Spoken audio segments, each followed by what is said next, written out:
자, 반갑습니다. 제가 지금 목이 조금 잠겨 있는 상태인데 조금만 양해를 좀 부탁드립니다. 아무튼 우리가 지난 시간에는 청나라 후반부의 여러 가지 어려움들을 봤었죠. 청나라가 계속 경제가 발전해오곤 있었지만 경제가 발달하고 농업 기술이 발달하고 뭐 식량의 생산량이 늘고 이런 모습을 봤지만 문제는 식량의 생산량이 늘고 있어도 인구 증가 속도가 더 빠르다는 거죠. 그래서 이게 역전이 되면서 식량 생산 속도가 쭉 늘고 있어도 인구 증가 속도가 더 빨라지면서 사람들이 어려움을 겪고 기아를 겪고 이런 것들 때문에 농민 반란이 벌어지고 이런 내용들도 봤고요. 요쯤에서 또 영국을 시작으로 서구 열강들이 막 진입을 해오고 있죠. 그래서 이로 인한 갈등과 충돌들. 그래서 막 영국이 들어와서 무역을 하다가 적자 무역을 하게 되니까 아편이라는 마약을 팔고 이로 인해서 충돌이 벌어지면서 뭐 1, 2차 아편 전쟁을 겪고 이런 내용들을 봤었는데 어쨌든 영국을 시작으로 서구 열강들이 들어오면서 청나라는 이로 인한 충돌을 겪어야 됐었고 그래서 전쟁이 벌어지는 거 아닙니까? 그게 1, 2차 아편 전쟁이죠. 1차 아편 전쟁은 영국만 들어왔었고요. 그죠? 그래서 난징 조약, 뭐 홍콩 할양하고 뭐 오개항 개항하고 또 뭐 공행 폐지하고 이런 조약을 맺었었죠. 그다음에 이걸로도 부족했던 나머지 에로 사건 일으키고 뭐 프랑스 신부 죽고 이러면서 이제 영국과 프랑스가 함께 2차 아편 전쟁을 일으키게 되죠. 그래서 여기서도 청나라가 졌기 때문에 또 이제 뭐 베이징 조약을 맺게 되죠. 그래서 그 안에 내용들을 보면 베이징에 외국 공사관 주재하고 그죠?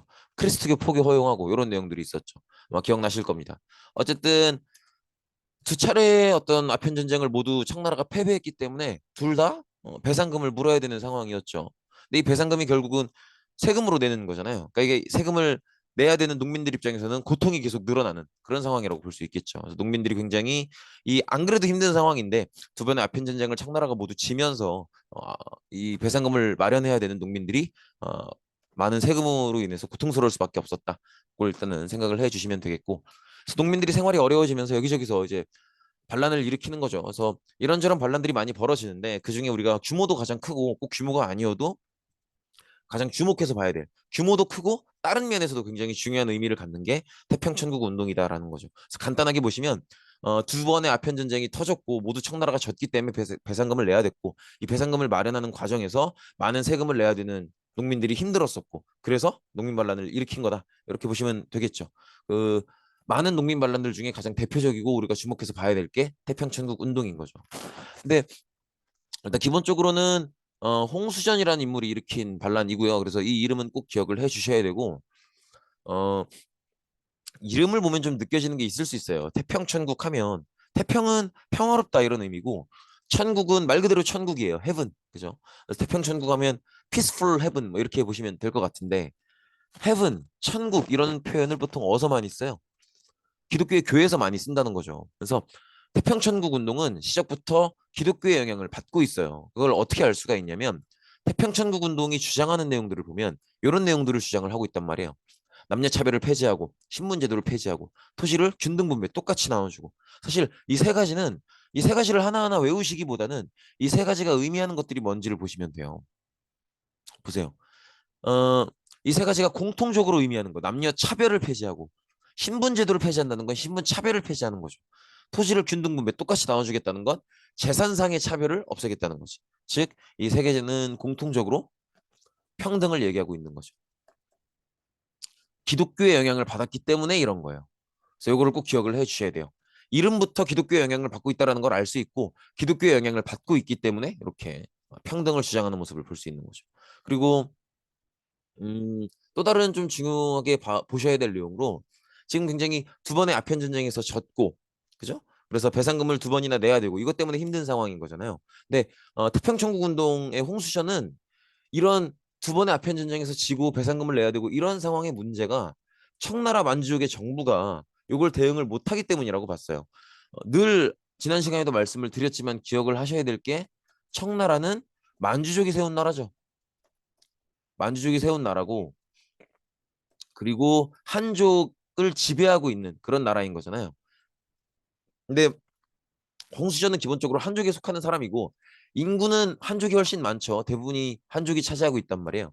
나 이제 이렇게 두 번의 아편 전쟁에서 패배한 건 청나라를 지배하고 있는 만주족이 대처를 잘못했기 때문이다. 그러니까 만주족을 몰아내고 다시 한족 국가를 만들어야 된다. 과거의 명나라처럼 이 주장을 하고 있는 거죠.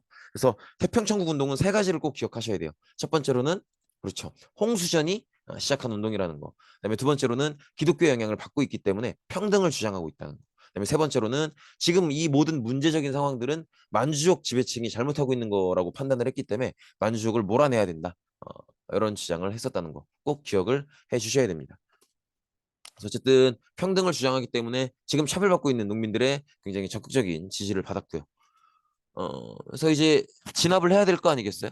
진압을 해야 되는데 진국번, 이용장 이런 한인 신사층들이 이제 진압을 해요. 왜냐하면 이분들이 이제 이 왼쪽 분이 진국번이고요. 그다음에 오른쪽 분이 이용장이에요. 네, 진국번, 이용장인데 어, 한인 신사층이라고 하면 뭐냐면 우리 기억나시죠?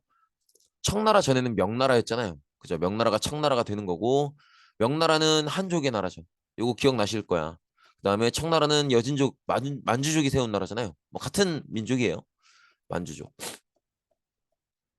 만주족이 세워서 만주족이 지배하는 나라고 그 지배를 한족이 받고 있는 나라인데 어, 청나라의 만주족은 한족을 지배하면서 한족을 존중했다 그랬었죠. 이 존중의 의미가 많은 의미가 있지만 이 존중의 의미가 과거 명나라 시절의 한족 중에서 지배층이었던 인물들은 청나라로 넘어와도 그대로 지배층을 유지해주겠다는 거거든요. 요걸 얘기하는 거죠, 요걸. 그 지배층에 해당하는 사람들이 한인 신사층들이에요. 근데 한인 신사층이 그렇다 그래서 이 청나라의 중앙 권력을 차지하고 있는 건 아니에요. 그냥 지배층으로서 적당한 존중을 받고 있을 뿐인 거지. 그래서 보통은 다른 데도 많이 가지만 보통은 한인 신사층이 지배층으로서 존중받으면서 하는 역할이 뭐냐면 보통은 지방관을 해요.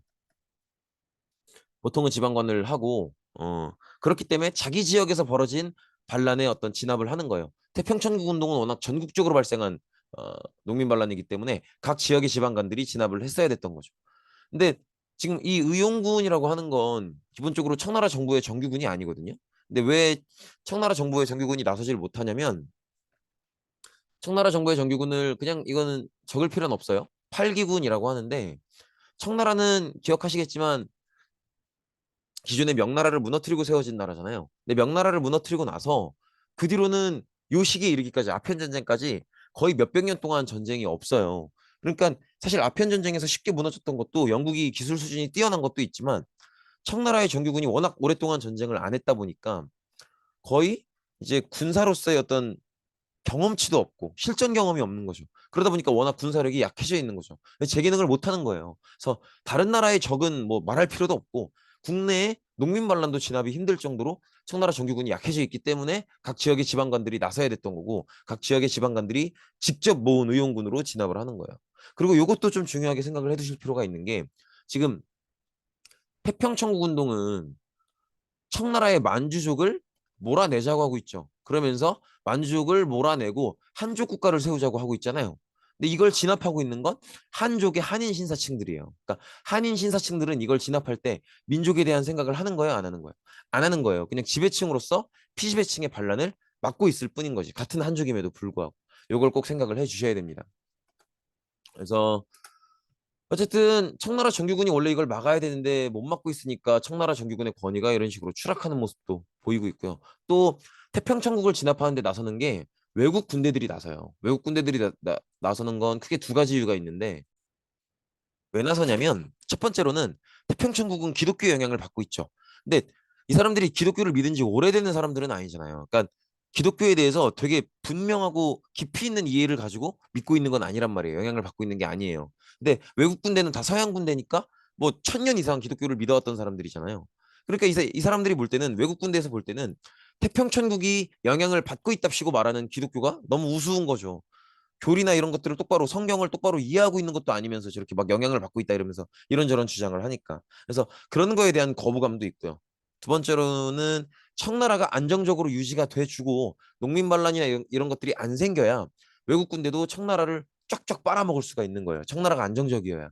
그래서 그런 면들도 있기 때문에 외국 군대가 이제 태평천국을 진압하는데 같이 도와주는 거죠. 그렇게 보면 태평천국을 진압하는 데 나서는 세력이 지금 한인 신사층과 외국 군대 이 둘인 거죠. 둘이 같이 힘을 합쳐서 이렇게 태평천국의 난을 진압하고 있는 거예요.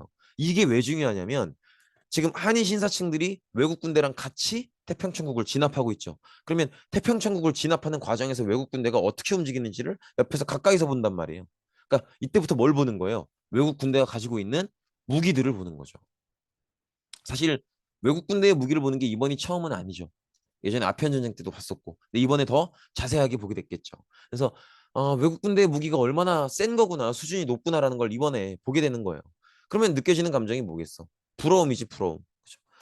아, 부럽다, 우리도 갖고 싶다, 이런 생각을 하는 건데, 이거를 가지려면 돈 주고 살 수야 있겠지만, 그렇게 돈 주고 사면 무너지면 내가 고칠 수 있어요? 다시 만들 수 있어? 아니잖아. 그러면 이게 내가 제대로 가지려면 내가 만들 줄 알아야죠. 그래서 지금 만들 줄 모르는 상태니까 만들 줄 아는 상태가 되려면 어떻게 해야 돼? 배워야 될 거 아닙니까? 그래서 우리도 한번 배우고 시도해보자. 우리도 저런 수준의 무기를 만들 수 있도록 노력해보자. 이런 시도를 하는 거죠. 그 운동이 지금 화면에 보이시는 제목의 양무 운동이에요. 양무 운동은 이래서 제가 수업 시간에도 몇 번 말씀을 드렸었는데 한자 공부를 해두면 편해요. 한자 공부를 좀 해두면 어, 지금 우리 말이 이제 쓰고 있는 단어들도 대부분이 한자로 구성된 단어들이잖아요. 그래서 한자 공부를 열심히 해두시면 처음 보는 단어더라도 그 단어를 구성하고 있는 한자가 어떤 한자인지 느낌이 오면 그 단어의 의미를 처음 봐도 대충 알 수 있단 말이에요. 양무 운동 여러분들 처음 보시잖아. 근데 그래도 느낌 오지 않아요? 지금 한인 신사층들이 태평천국 운동을 외국 군대랑 같이 진압하고 있으면서 그래서 외국 군대가 어떻게 움직이는지 보면서 외국 군대의 무기 이런 것들을 부러워하고 있단 말이에요. 그 무기들을 갖고 싶어 하고 있고. 그럼 양무운동이 의미하는 게 뭐겠어요? 저 양자가 기를 양자예요. 기를 양자. 무는 무력. 뭐 무기 할 때 무자고. 그래서 무기의 능력을 기르자. 이런 게 양무운동인 거죠. 그래서 서양 애들로부터 새로운 무기들을 다 받아들이고 배워서 우리 무기 수준을 높이고 우리의 무기의 능력을 길러보자라는 게 양무운동인 거예요. 그래서 조금씩 그러면 양무 운동을 주장하는 사람들은 누구겠어요? 서양 무기에 대한 부러움을 가장 크게 느껴본 사람들 아니겠어요? 서양 무기를 지켜본 사람들이. 그러면 태평천국 운동을 같이 진압한 한인 신사층들인 거지. 그래서 양무 운동을 주도하는 것도 누구다? 한인 신사층들이다. 이 생각도 해주셔야죠. 한인 신사층들이 이걸 주도하고 있다. 이렇게 보시면 되겠죠.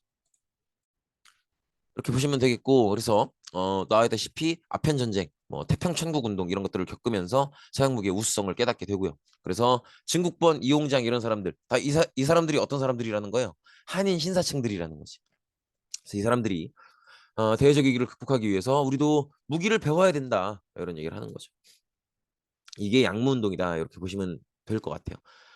자, 양무 운동은 대체로는 이제 서양의 기술자들을 되게 비싼 돈을 주고 초빙해서 그 사람의 어떤 충고나 어떤 조언 이런 것들을 바탕으로 그 사람의 기술 전수 이런 것들을 바탕으로 무기 공장을 만드는 형태로 운영이 돼요.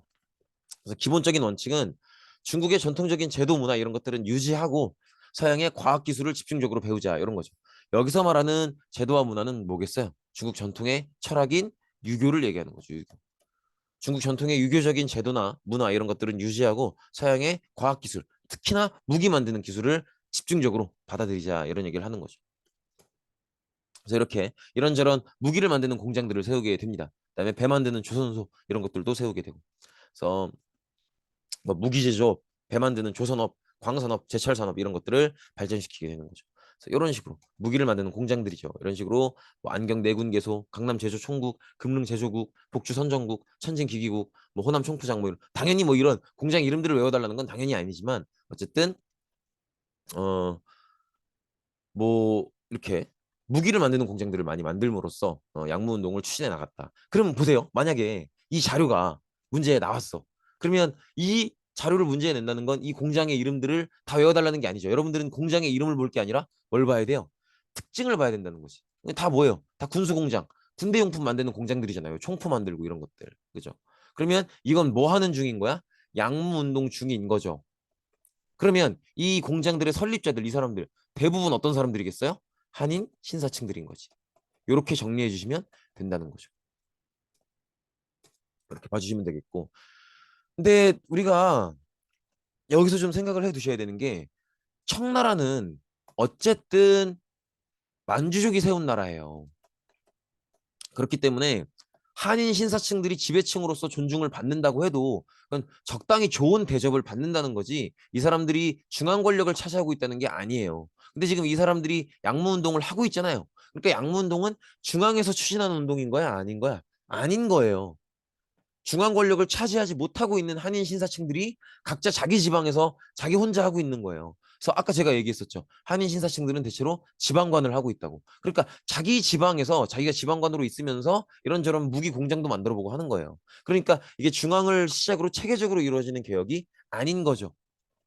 그래서 제도도 손을 보지 못하고요. 그다음에 체계적인 추진도 못하는 그런 모습을. 그러니까 중앙에서 추진하는 개혁이 아니고 각 지방관을 하고 있는 한인 시사층들이 자기 지방에서 조그맣게 조그맣게 하고 있는 그런 상황인 거죠. 그래서 굉장히 체계적으로 운영이 안 돼요. 또 가장 큰 문제가 중국이 이렇게 있으면 각 지방에 지방관들이 있을 거 아닙니까? 이 지방관들이 다 한인 신사층들인 거예요. 근데 이 지방관들을 중심으로 양무운동이 이루어진다고요. 각 지역에서 공장 만들고 뭐 이런 식으로. 근데 만약에 이 지방관들도 공무원들이다 보니까 시기가 되면 근무지를 옮겨야 돼요. 그러면 예를 들어서 내가 이 지역 지방관이에요. 양무운동을 해야겠다는 생각이 들어서 이렇게 어떻게 어렵게 공장을 만들었어요. 그래서 운영을 해서 한 2, 3년 운영해서 겨우 안정화가 됐어. 근데 나는 공무원이니까 또 발령지가 다른 데로 옮겨졌어. 딴 데로 가야 돼. 그러면 내가 만든 이 공장이 과연 잘 운영이 될까요? 기대하기 어렵겠죠. 그런 것들이 양무운동이 좀 체계적으로 운영되지 못하게 만드는 부분들인 거죠. 그럼 양무운동이 잘 되겠어요? 안 되겠어요? 잘 안 될 거 아니에요. 그래서 결국은 실패한다는 거죠. 이게 양무운동이 만약에 성공했다, 잘 됐다. 그럼 그게 어떻게 드러나야 돼? 전쟁에서의 승리로 드러나야 될 거 아니에요. 근데 이때 양무운동을 평가할 만한 전쟁이 터져요. 그게 뭐냐면 청일전쟁이야. 청일전쟁은 우리나라 이렇게 있으면 청나라랑 일본이 벌인 전쟁이에요. 왜 벌였겠어? 우리나라를 이제 누가 먹느냐를 놓고 전쟁을 벌인 거예요. 근데 뭐 그 얘기 이제 우리나라 입장에서의 청일전쟁 얘기는 내년에 많이 배우겠지만 어쨌든 이 우리나라 조선을 누가 먹을 것인가를 놓고 청일전쟁을 벌이게 되는데 요걸 청나라가 졌다는 거죠. 이건 그게 충격적인 패배예요. 왜냐면 영토 규모로 보나 뭐 인구 수로 보나 청나라가 훨씬 큰 나라란 말이야 덩치가. 근데 일본한테 졌다는 건 양무운동이 완전히 실패한 그런 개혁이라는 걸 보여주는 거죠. 그럼 반대로 일본은 왜 이길 수 있었는가?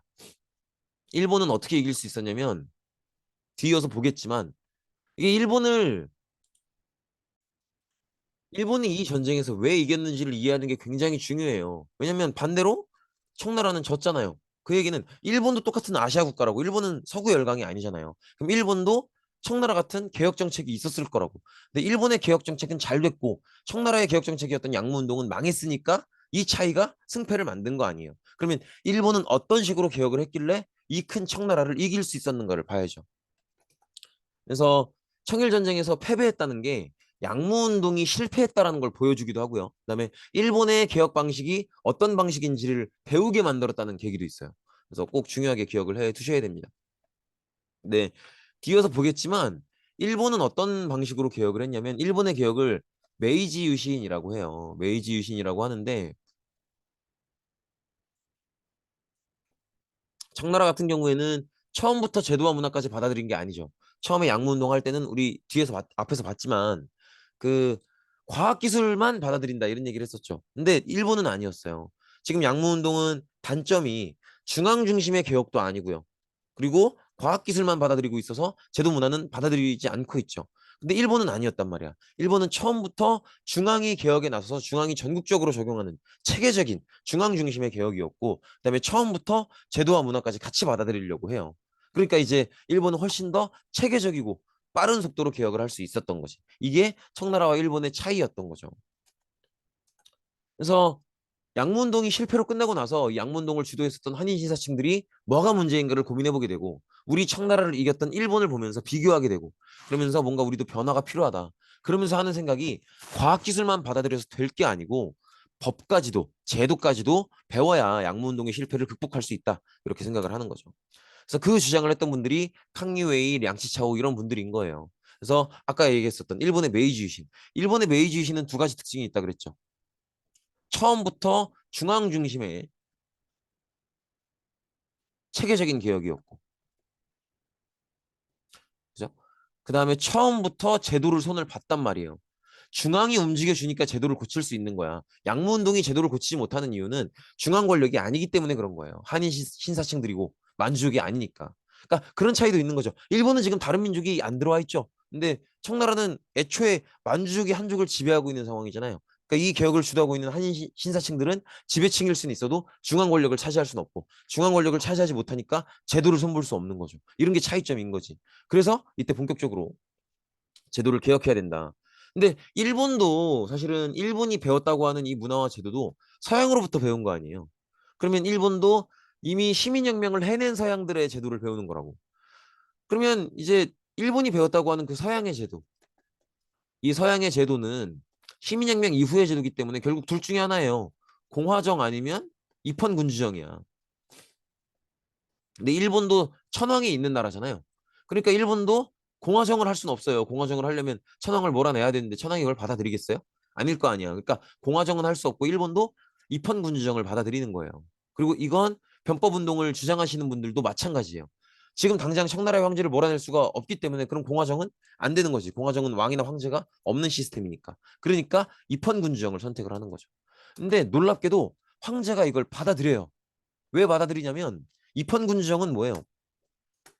왕이 있지만 왕도 법이 있어서 법을 지키는 시스템이죠. 근데 그 법의 내용을 왕이나 황제가 굉장히 강력한 권력을 갖도록 보장해주면 황제도 받아들일 만한 거지. 그리고 당시 황제도 만주족이긴 했지만 좀 열려있는 마인드의 사람이었고 개혁이 필요하다라고 인정을 하는 사람이었고 그러니까 황제라는 사람 자체도 만주족이긴 하지만 개혁이 필요하다고 인정하는 사람이고 또 변법자강 운동을 하는 사람들도 그 주장을 할 때 입헌군주제를 해야 되는데 왕이 있지만 법을 왕도 지켜야 되는 거다. 근데 이 법의 내용을 왕의 황제의 권력을 굉장히 강하게 보장해주는 그런 내용으로 가니까 황제가 받아들일 수 있었던 거죠. 그래서 이렇게 변법자강 운동을 하게 된다는 거죠.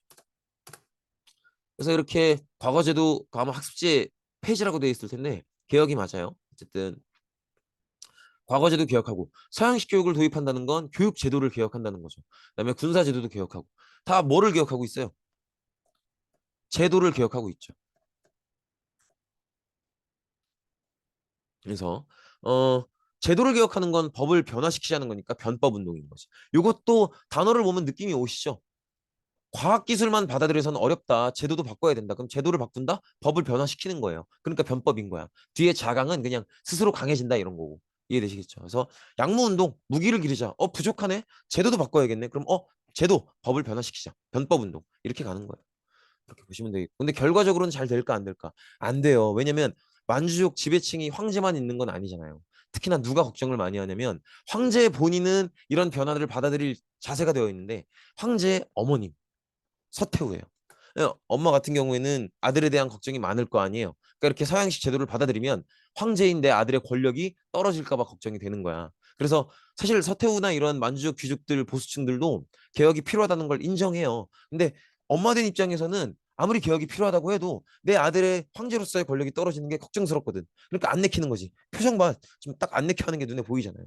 근데 이 그림 고리느라고 얼마나 고생했는데. 그죠? 그래서 마음에 안 드는 거예요. 서태후는 딱 요 표정 기억하시면 공부하시기에 좋아요. 다 마음에 안 들어 그냥. 다. 막 서구 열강 싫고 개혁 싫고 막 다 싫어. 그런 입장이에요. 왜냐면 아들 걱정이 많이 되니까. 그죠? 그래서 서태후가 무술 정변을 일으켜서 이제 이 변법자강 운동을 못하게 방해해 버립니다. 그래서 이 변법자강 운동도 결국 실패하게 되죠. 그래서 개혁 100여일 만에 잘 추진해 오다가 결과적으로 무술 정변 때문에 실패하게 됩니다. 네, 여기까지입니다. 고생 많으셨습니다.